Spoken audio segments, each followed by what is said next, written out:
வணக்கம். செல்வகுமாரின்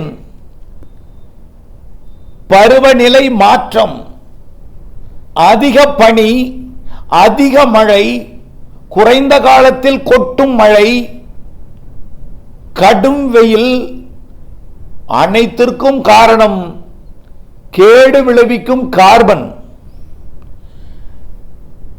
விடுத்துக் கொள்ளாவிட்டால் எந்த வித்தையும் பலிக்காது. உலகம் விழிக்காவிட்டால், உலகம் ஒன்றுபடாவிட்டால், உரத்த குரல் அனைவருக்கும் எழாவிட்டால் இந்த உலகத்தை நீங்கள் காப்பாற்ற முடியாது. கார்பனை குறைப்போம்.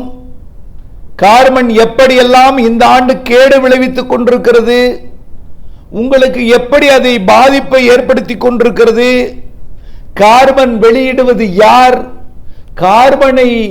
கார்பனால் பாதிக்கப்படக்கூடிய நாடுகள் எவை, பேரழிவை சந்தித்துக் கொண்டிருக்கக்கூடிய நாடுகள் எவை?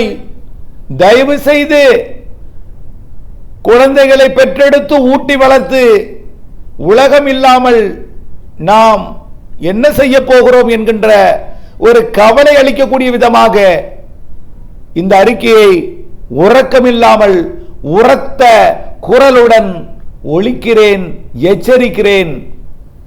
பார்ப்போம் அறிக்கைக்குள். கார்பன் கார்பன் கார்பன் அதிகப்படியான கார்பன் வெளியேற்றத்தின் காரணமாக ஓசோனில் ஓட்டை என்று நான் சிறுபிள்ளையாக இருக்கும் பொழுது படித்த பாடத்தில் இருந்து இன்று வரை பாடம் படித்துக் கொண்டிருக்கிறோம். எதை? ஓட்டையாகிவிட்டது, வடிகட்டி செயலிழந்து விட்டது. வடிகட்டியாக இல்லை, ஓசோன் இல்லை என்ற நிலைக்கு போய்க் கொண்டிருக்கிறது. நேரடியாக சூரிய கதிர் பூமியை தாக்குகிறது.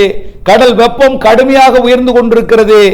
பனி பாறைகள் உருகுவதற்கு முன்பே பெரும் புயல்கள், பேரழிவு ஏற்படுத்தக்கூடிய, வெள்ள பாதிப்பை ஏற்படுத்தக்கூடிய நிகழ்வெல்லாம் ஏற்பட போகிறது. இது சாதாரண விஷயம் அல்ல என்பதை நீங்கள் புரிந்து கொள்ள வேண்டும். இன்னும் ஓட்டை என்று ஓசோனை மற்றும் பேசிக்கொண்டு எந்தவித விழிப்புணர்வையும் ஏற்படுத்தாமல் நாம் வாழ்ந்து கொண்டிருந்தால், நாம் குழந்தைகளை பெற்றெடுத்து, பேர குழந்தைகளை பெற்றெடுத்து இந்த உலகுக்கு விட்டு செல்கிறோம். அது அவர்களுக்கு நன்றதாக ஏதும் அறியாத சிசுக்களுக்கு நாம் செய்யக்கூடிய மிகப்பெரிய பாவ செயல் என்பதையும் நீங்கள் உணர வேண்டும். சரி, கார்பன் எங்கிருந்து வருகிறது, என்ன பிரச்சனை இப்பொழுது என்பதை பார்ப்போம்.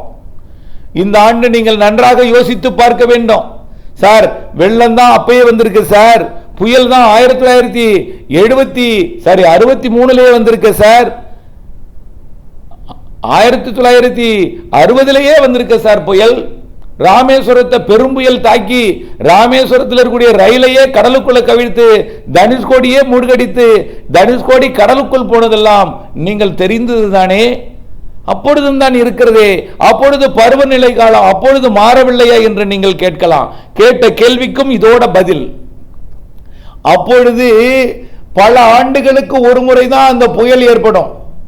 அந்த புயல் எப்படி ஏற்படும்? கடல் வெப்பம் உயர்ந்து கொண்டே போகும். அதிகபட்ச கடல் உயரும் பொழுது ஒரு புயல் உருவாகி அந்த புயல் தாக்கிவிட்டு போயிடும். மீண்டும் புயல் உருவாக பல ஆண்டுகளாகும். புரியுதுங்களா? பல ஆண்டுகளாகும். அதற்கு பிறகு உருவான புயல் தான் ஒடிசா சூப்பர் புயல் 1999. புரியுதுங்களா? அழகு நீண்ட இடைவெளிக்கு பிறகுதான் பெரும் புயல் தாக்கி இருக்கிறது. கொஞ்சம் கொஞ்சமா கடல் வெப்பம் உயர்ந்து கொண்டே போகும். நீண்ட இடைவெளிக்கு பிறகுதான் புயல் தாக்கி இருக்கு.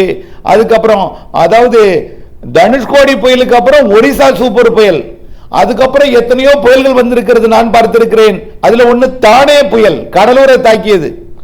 கடலூர் மிக மோசமாக பாதிப்படைந்தது. தானே புயலுக்கு பிறகு பல வெள்ளம் ஏற்படுத்திய புயல்கள் உண்டு. அதெல்லாம் நிறைய. காற்று புயல்களை எடுத்துக்கொண்டால் அடுத்தது கஜா புயல் தான். தனுஷ்கோடியை தாக்கிய புயலுக்கு அடுத்தபடியாக ஒடிசா புயல், ஒடிசா புயலுக்கு அடுத்தபடியாக நம்முடைய தானே புயல், தானே புயலுக்கு அடுத்தபடியாகத்தான் தானேவுக்கெல்லாம் மேல கஜா புயல். ஆக தனுஷ்கோடிக்கு அடுத்தபடியாக வந்ததுதான் கஜா புயல். ஆகவே இதெல்லாம் மிக சக்தி வாய்ந்த புயல்கள். வேகம் என்றால் குறைவாக ஆன்லைன்ல குறிப்பிட்டிருக்கலாம், அதெல்லாம் காரணம் வேறு. இந்த மாதிரி தவறான தகவல் குறிப்பிடுற காரணத்தினால்தான் இப்ப வந்திருக்கக்கூடிய ஏஐ தொழில்நுட்பம், அதாவது ஆர்டிபிஷியல் இன்டெலிஜென்ஸ் தொழில்நுட்பம் கூட சில தவறான தகவலை கொடுத்து கணிப்பிலையும் தவறா போகுது. கணினியிலே புட்டப் பண்ற தகவல் சரியான தகவலா இருந்தா தான் சரியான ரிசல்ட் அது கொடுக்கும். தவறான கணக்கை நாம வச்சிருந்தோம்னா தவறான தகவலை தான் அது கொடுக்கும். அதெல்லாம் பாருங்க. உண்மையை நாம் எப்பொழுதும் பதியப்படணும், உண்மையை அப்படியே ரெக்கார்ட் ஆகிட்டே வரணும். உண்மையை சொன்னால் உண்மையை சொல்லும் கணினி என்பதையும் நீங்கள் புரிந்து கொள்ள வேண்டும். ஆக அடுத்தபடியே நாம போவோம். சரி, உலகம் எங்கே சார் கார்பன் ஆயிடுச்சு? டெல்லியில் இன்னைக்கு என்ன நிலைமை? ஆண்டுக்காண்டு நிலைமை. ஆனால் இன்றைக்கு மிக மோசமாக போய்கொண்டிருக்கு இன்றைக்கு டெல்லியோட நிலைமை. டெல்லியில விமானம் தரையிறங்க முடியல. சரி, என்ன பனிப்பொழிவா? பனிப்பொழிவு ஒருபுறம் இருக்கத்தான் செய்யுது. அந்த பனியை பொழிய செய்வது எது? அந்த தூசு, அந்த மாசு. அதுதான் எடுத்துக்கொண்டு அதிகமாக இறக்குகிறது. எங்கே தூசு மாசு அதிகம் இருக்கிறதோ அங்கதான் மூடுபனி இருக்கும். அதுதான் மூடுபனி. இதே பனி, இதே போலதான் அதிகமான குளிர் இருக்கு நேபாளத்தில். இந்த மூடுபனி கிடையாது. இதை விட அதிக குளிர் இருக்கு திபெத்தில், இந்த மூடுபனி கிடையாது. இதை விட அதிக குளிர் இருக்குது இமயமலையில், இந்த மூடுபனி கிடையாது. அதெல்லாம் பனியாக கொட்டிக்கொண்டே இருக்கும். அமெரிக்காவிலும் இதை விட அதிக குளிர், கனடாவிலையும் இது அதிக குளிர், அங்கெல்லாம் பனி கட்டியாக கொட்டும். ஆனால் இங்கே அப்படி அல்ல. என்ன ஆகிறது? மூடுபனியை ஒரு கண்ணுக்கு கண் புலப்படாத அளவிற்கு இப்போ டெல்லியில பார்த்தீங்கன்னா இன்றைக்கு நடந்து கொண்டிருக்கிறது என்னன்னா, வீட்டு கதவு இலக்கம், வீடு கதவு எங்க இருக்குன்னு தெரிந்து கொள்வதற்காக வாசலில் ஸ்ப்ரே வச்சிருக்காங்க, தண்ணீரை ஸ்ப்ரே பண்ணிட்டே இருக்காங்க. இல்லம் தெரிவதற்கும் இல்ல கதவு எண் தெரிவதற்குமாக, சாலை தெரிவதற்கும் ஆங்காங்கே ஸ்ப்ரே, தண்ணீரை பீச்சி அடித்துக்கொண்டு அப்படியே பண்ணும்போது என்ன ஆகும்னா அந்த ட்ரிஸ்ஸில் என்ன ஆகுதுன்னா அப்படியே கார்பனை அப்படியே ஒட்டி கொண்டு தரையில் ஓடி போய் படிந்துரும். இதற்கு பணி செய்து கொண்டிருக்கிறார்கள். சரி, இந்த கார்பன் எங்கிருந்து வருகிறது என்று அறிக்கை கொடுக்கிறார்கள். தவறாக சொல்லவில்லை, தவறான அறிக்கை என்பதுதான் என்னுடைய தகவல். தயவு செய்து நாம் விரிந்து பறந்து பார்க்க வேண்டும், அகண்டு பார்க்க வேண்டும். கார்பன் ஏதோ ஹரியானாவில் ஏற்படக்கூடிய கரும்பை போட்டு கொளுத்தும் சக்கை அல்ல. ஒரு காலத்தில் கரும்பை போட்டு கொளுத்தி இருக்கலாம், இன்றைக்கு கரும்பையே கொளுத்தவில்லை. கரும்பு குப்பைகளை, செத்தைகளை, கரும்பு தட்டைகளை எதையும் அவர்கள் தூசியையோ இலைகளையோ தடைகளையோ கொளுத்தவில்லை. இருந்த போதிலும் இன்றைக்கு டெல்லியில இந்த அளவிற்கு மாசு இருப்பதற்கு என்ன காரணம்? நன்றாக யோசிக்க வேண்டும். மாசை கொண்டு வந்தது இந்தியா அல்ல, சீனா அல்ல. இந்தியாவிலையும் சீனாவிலையும் மாசு வெளியேறி கொண்டிருந்தாலும் உலக மாசு, உலக கார்பன் இந்தியாவிலையும் சீனாவிலையும் குவிகிறது. அமெரிக்கா கார்பன் அப்படியே அட்லாண்டிக் பெருங்கடல் வழியாக ஐரோப்பாவிற்கு வருகிறது, ஆப்பிரிக்காவிற்கு வருகிறது. ஏன் அங்கிருந்து வருகிறது? காற்றோட போக்கு அதே மாதிரி இருக்கு. அமெரிக்காவில் எந்த புயல், ஒரு அதாவது பசிபிக் பெருங்கடல்ல ஒரு புயல் அமெரிக்கா பக்கம் ஒரு அதாவது கலிபோர்னியா சைடு உருவானுச்சுன்னா அது கனடாவில் நுழைஞ்சி அமெரிக்காவுக்கு வந்து, அமெரிக்காவில் இருந்து மெக்சிகோ அமெரிக்காவுக்கு வந்து, பிறகு பார்த்தீங்கன்னா அப்படியே கரிபியன் தீவு பகுதிகளுக்கெல்லாம் வரும்.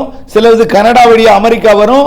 அமெரிக்காவில் இருந்து அந்த புயல் எங்க வரும்னு பார்த்தீங்கன்னா சில கிரீன்லாந்து போகும், சில பார்த்தீங்கன்னா அயர்லாந்து போகும், சில கனடா சில வந்து இங்கிலாந்து போகும், அதாவது யுனைடெட் கிங்டம் போகும். சில புயல்கள் யுனைடெட் கிங்டத்தையும் தாண்டி நார்வே போகும். நார்வேயும் தாண்டி அது அப்படியே ஒட்டுமொத்த வடதுருவத்துக்கும் போகும். சில புயல்கள் நார்வேயே போகாம அப்படியே இப்படி ஏறும், அதாவது ஸ்பெயின் மற்றும் அப்படியே ஒட்டுமொத்த ஐரோப்பிய நாடுகளுக்குள்ள நுழைஞ்சி ரஷ்யாவுக்குள்ள போகும். சில நிகழ்வு எங்க போகும்? அப்படியே காற்று சுற்றிக்கொண்டு மத்திய தரைக்கடல் பகுதியில் நுழையும், நேராக இத்தாலி வரும். இத்தாலியிலிருந்து இஸ்ரேல், பாலஸ்தீனம் மற்றும் மத்திய தரைக்கடல் பகுதி வழியாக அப்படியே உள்ளே நுழைந்து சில காஸ்பியன் கடல், நிலம் சூழ்ந்த கடல் என்று சொல்லக்கூடிய காஸ்பியன் கடல் பகுதிக்கு போகும். சில அப்படியே நேரடியாக துருக்கி மற்றும் ஜோர்டான் வழியாக, ஈரான், ஈராக் வழியாக, ஆப்கானிஸ்தான், பாகிஸ்தான் வழியாக இமயமலை வரும். சில இன்னும் கொஞ்சம் தெற்கு புறமாக சவுதி அரேபியா மற்றும் அதாவது ஓமன், ஏமன், கத்தார் மற்றும் UAE வழியாக அரபிக்கடலோரமாக அப்படியே குஜராத்தை ஒட்டி பாகிஸ்தான் எல்லையோர மாநிலங்கள் ராஜஸ்தான் வழியாக இமயமலைக்கும் வரும். ஆகவே இப்படிப்பட்ட நிகழ்வுகள் என்ன செய்யுதுன்னா இப்போ கார்பனை கொண்டு வந்து இமயமலையில் குவிக்குது, இமயமலை அடிவாரத்தில் குவிக்குது. எப்படி நான் சொல்றேன் கேளுங்க. ஒரு ஏரியோ குளமோ இருந்தா ஏரி குளத்துல தென்மேற்கு பருவமழை காலத்துல தென்மேற்கு பருவக்காற்று அடிக்கும் பொழுது வடகிழக்கு முனையில போய் அந்த ஆடைகளும் பாசிகளும் குப்பைகளும் நீங்க போட்ட பாட்டிலும் நீங்க போட்ட குப்பையும் நீங்க குளிச்ச அழுக்கும் நீங்க உபயோகப்படுத்திய எல்லா அழுக்கெல்லாம் போய் ஒரு பக்கம் சேர்ந்து வடகிழக்கு முனையில தென்மேற்கு பருவமழை காலத்துல நாற்றம் எடுக்கும். வடகிழக்கு பருவமழை காலத்தில் என்ன செய்யும்னா வடகிழக்கிலிருந்து வந்து தென்மேற்கு குவித்து தென்மேற்கே நாற்றம் எடுக்கும். ஆகவே இப்படித்தான் ஒரு காற்றோட போக்குவரத்து காரணமாக கார்பன் அதை சுமந்து வரும் பொழுது கார்பன் எல்லாம் இமயமலை அடிவாரத்தில் ஒதுங்குகிறது. ஆமா, பாகிஸ்தானோட இஸ்லாமாபாத்ல இருந்து தொடங்கி அங்கேயும் இமயமலை ஸ்டார்ட் ஆயிருது. பாகிஸ்தான் ஆப்கானிஸ்தான் பகுதியில இருந்து தொடங்கி காஷ்மீர்ல ஒதுக்குது, மொத்தமா டெல்லிக்கு வடக்கே மொத்தமா ஒதுக்குது, அப்படியே உத்தரப்பிரதேசத்தில் ஒதுக்குது. ஆனா நேபாளத்தில் ஒதுக்கல, அது நேபாளம் மலை மேல இருக்கு, நேபாளத்துக்கு கீழே ஒதுக்குது. உத்தரப்பிரதேசத்தில் ஒதுக்குது, உத்தரகாண்டில் ஒதுக்குது, டெல்லியில ஒதுக்குது, மேலும் பீகார் ஜார்க்கண்ட்ல ஒதுக்குது, அப்படியே மேற்கு வங்கத்தின் வடக்கு பகுதி ஒதுக்குது, அருணாச்சல பிரதேசம் வரைக்கும் கொண்டு ஒதுக்கிட்டு காற்று தெற்கு நோக்கி வரும்பொழுது என்ன ஆகுதுன்னா இன்னும் அப்படியே மத்திய பிரதேசத்துக்கும் வருது, ஒடிசாவிற்கு வருது, சத்தீஸ்கருக்கு வருது, ஆந்திர பிரதேசத்துக்கும் வருது, தெலுங்கானா வரைக்கும் வந்துருச்சு. இப்ப ஹைதராபாத்தும் மாசாகிட்டு கார்பன் ஆகிவிட்டது. ஆகவே இந்த கார்பன் வெளியிட்டது யார்? உலக நாடுகள். அமெரிக்கா வெளியிட்ட, கனடா வெளியிட்ட, வட அமெரிக்க, தென் அமெரிக்க வெளியிட்ட கார்பனும் ஐரோப்பா வருது. ஐரோப்பா கார்பனையும் அது சுமந்து கொண்டு ஐரோப்பா ஆப்பிரிக்கா கார்பனையும் சுமந்து கொண்டு நேரடியாக இந்தியாவுக்குள்ள நுழைஞ்சு இமயமலை மிக உயர்ந்த மலை என்பதனால் அது அடிவாரத்தில் தேங்குது. அது பருவக்காற்றின் காரணமாக. மேலும் அப்படியே காஸ்பியன் கடல் வழியா ரஷ்யா மற்றும் கஜகஸ்தான் அந்த பகுதி வழியா போகக்கூடிய அந்த கார்பன் என்ன ஆகுதுன்னா சீனா வழியாக பயணித்து வடகொரியா தென்கொரியா வழியாக வந்து பசிபிக் பெருங்கடல் ஓரம் ஜப்பானுக்கு போறதில்ல, அது தைவானுக்கு போறதில்ல. ஜப்பானுக்கும் தைவானுக்கும் கடல் வந்து காத்து வந்து என்ன ஆகுதுன்னா வடகிழக்கு பருவமழை காலத்துல அங்க புயல் இருந்து கொண்டு கரையேறாம அந்த கடலுக்குள்ள இறங்க விடாம அந்த கார்பனை தடுத்து சீனாவோட நீங்க கொரோனா உற்பத்தியாகிய தொடங்கிய இடம் என்று சொல்லக்கூடிய அந்த ஊகானை மையமாக வைத்து கார்பன் குவியுது. அங்க மட்டுமில்ல, ஊகான் மட்டுமில்ல, ஒட்டுமொத்த சீனாவின் கிழக்கு கரையோரம் முழுவதும், கிழக்கு பகுதி முழுவதும் ஆரம்பத்தில் 2 ஆண்டுகளுக்கு முன்ன ஆய்வை நான் மேற்கொண்ட பொழுது தொடர்ந்து உற்று நோக்கி கொண்ட சீனாவில் மட்டும்தான் இவ்வளவு பெரிய சிவப்பு கார்பன் இருந்துச்சு, 2000 pp வரைக்கும் போனுச்சு. இன்னைக்கு அது இந்தியாவில் சீனாவோட அதிகமாக குவியுது. 2-3 ஆண்டுகளில் ஏற்பட்டக்கூடிய மாற்றம் போன வருஷத்து இந்த வருஷம் பல மடங்கு உயர்ந்திருக்கு. விழித்துக் கொள்ளாவிட்டால் மிகப்பெரிய ஆபத்தை நாம் சந்திக்க போகிறோம். தயவு செய்து அரசியல் வல்லுநர்களே, இந்த மாசு தொடர்பாக ஆய்வு மேற்கொண்டிருக்கக்கூடிய உலகத்தில் இருக்கக்கூடிய பெரிய வல்லுநர்களே, இதை வந்து தமிழ்நாட்டில் இருக்கக்கூடிய பல காலநிலை, அதாவது பார்த்தீங்கன்னா பல காலநிலை மாறுபாட்டை ஆய்வு செய்து கடுமையாக விமர்சித்து எச்சரித்துக் கொண்டிருக்கக்கூடிய பூ உலகின் நண்பர்கள் கூட தமிழ்நாட்டில் இருந்து கொண்டு உலகத்துக்கு எச்சரித்துக் கொண்டே இருக்கிறார்கள். செவியில் எட்டவில்லை. தயவு செய்து சொல்கிறேன், நாம் மட்டும் திருந்தினால் போதாது, உலகம் திருந்த வேண்டும். அதே போல காலநிலை அதாவது காலநிலை மாற்றத்தை தடுப்பதற்காக, பருவநிலை மாற்றத்தை தடுப்பதற்காக, பூமி வெப்பமானதை தடுப்பதற்காக ஏற்படுத்திய ஒரு பாரிஸ் ஒப்பந்தத்தை கண்டிப்பாக அதை கடைபிடிக்க வேண்டும். இன்னும் கடுமையான ஒரு நடவடிக்கைகளை உலக நாடுகள் ஏற்படுத்த வேண்டும். தயவு செய்து உலக நாடுகளுக்கு தவறாக சொல்லவில்லை, மரியாதைக்குரிய உலக நாடுகளுக்கு நாட்டாமை என்று அழைக்கக்கூடிய மரியாதைக்குரிய ட்ரம்ப் ஐயா அவர்களே, மரியாதைக்காக அழைக்கிறவங்கள மரியாதைக்குரிய ட்ரம்ப் ஐயா அவர்களே, உலக நாடுகளை எல்லாம் நீங்கள் பல்வேறு நடவடிக்கைகளுக்கு உட்படுத்தி வருகிறீர்களே, இந்த ஒரு நடவடிக்கைக்கு ஏற்படுத்துங்கள் தயவு செய்து. ஏது மரியாத இலங்கை, மாலத்தீவு போன்ற நாடுகள் பாதிப்படைகிறது, ஏது மரியாத உலக நாடுகள் பாதிப்படைகிறது. ஆகவே தயவு செய்து உலக வல்லரசுகளின், உலக நாடுகளின் நாட்டாமை என்று அழைக்கக்கூடிய மரியாதைக்குரிய ட்ரம்ப் ஐயா அவர்களே, தயவு செய்து நீங்கள் மீண்டும் ஒருமுறை மறுபரிசீலனை செய்ய வேண்டும்.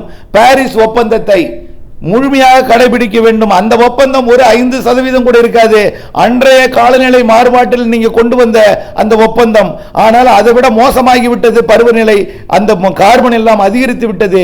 இன்றைய நிலையில மிக கடுமையான நீங்கள் நடவடிக்கைகள் எடுக்காவிட்டால் கடுமையான சந்திப்பை ஏற்படுத்த வேண்டி ஏற்படும். உலகம் யோசித்து பார்க்க வேண்டும்.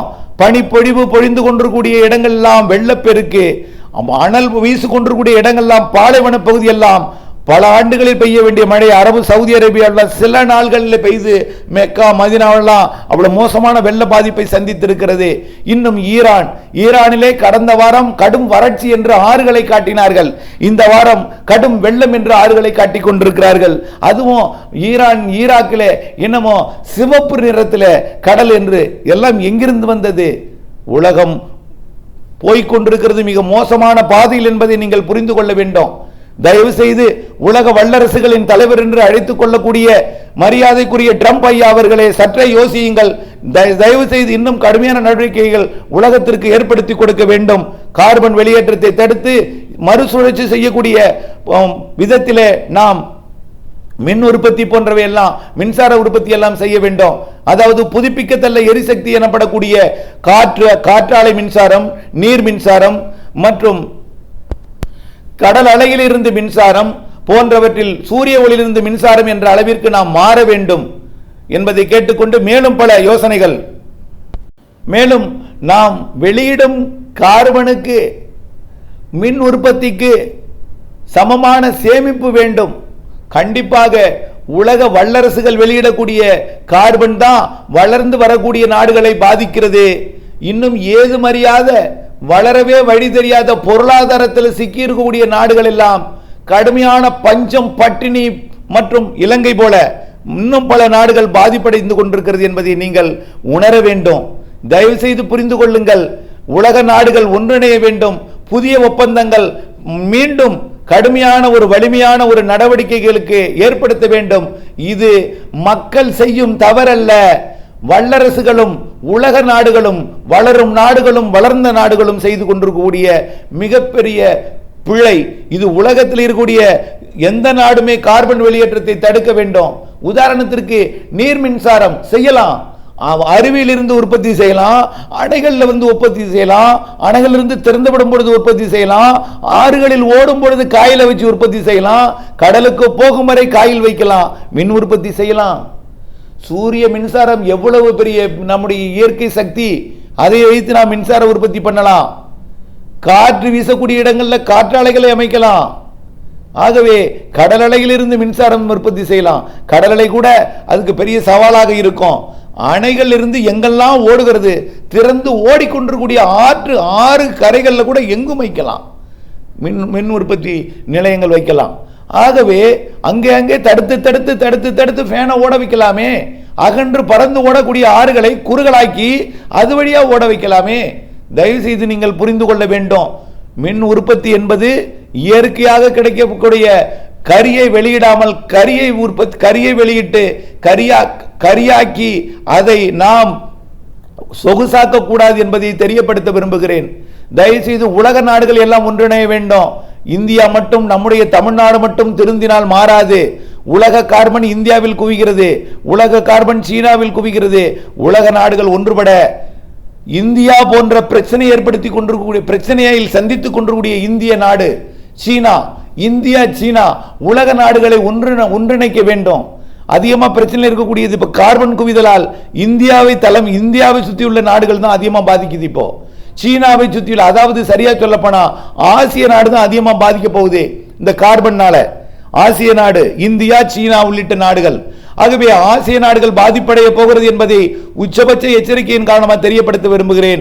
ஆசிய நாடுகள் ஒன்றிணைந்து உலக நாட்டாமை என அழைக்கக்கூடிய, உலக வல்லரசின் தலைவர் என்று அழைக்கக்கூடிய, உலகத்தை அச்சுறுத்தலாக்கி கொண்டிருக்கக்கூடிய, உலகத்திற்கே சட்டம் வகுக்கக்கூடிய மரியாதைக்குரிய ட்ரம்ப் ஐயா அவர்களையும் இணைத்துக் கொண்டு, உலக வல்லரசுகளையும் இணைத்துக் கொண்டு, ரஷ்யா, ஐரோப்பிய யூனியன் மற்றும் சீனா, இந்தியா போன்ற நாடுகளையும் இணைத்துக் கொண்டு புதிய ஒரு கார்பன் வெளியேற்றத்தை தடுப்பதற்கும் புதிய கொள்கைகளை வடிவமைப்பதற்கும் உடனடியாக ஏதோ 25 ஆண்டு 30 ஆண்டு 50 ஆண்டுல குறைக்கிற நடவடிக்கை அல்ல. 2-3 ஆண்டுகளிலே குவைக்கும் திடீர் நடவடிக்கைகளில் இறங்க வேண்டும். சில வருடங்களிலேயே குறைக்கும் நடவடிக்கையில் இறங்கணும். கடுமையான நடவடிக்கை வேண்டும் என்பதை நான் தெரியப்படுத்த விரும்புகிறேன். தயவு செய்து புரிந்து கொள்ள வேண்டும். தயவு செய்து நாம் உலக வாழ்வதற்கு, உலகை ஆள்வதற்கு உலகம் வேண்டும் என்பதை நாம் புரிந்து கொள்ள வேண்டும் என்பதை அன்போடு தெரியப்படுத்த விரும்புகிறேன். மேலும் பல தகவல்கள் இருக்கிறது இது பற்றி பேச போனால்.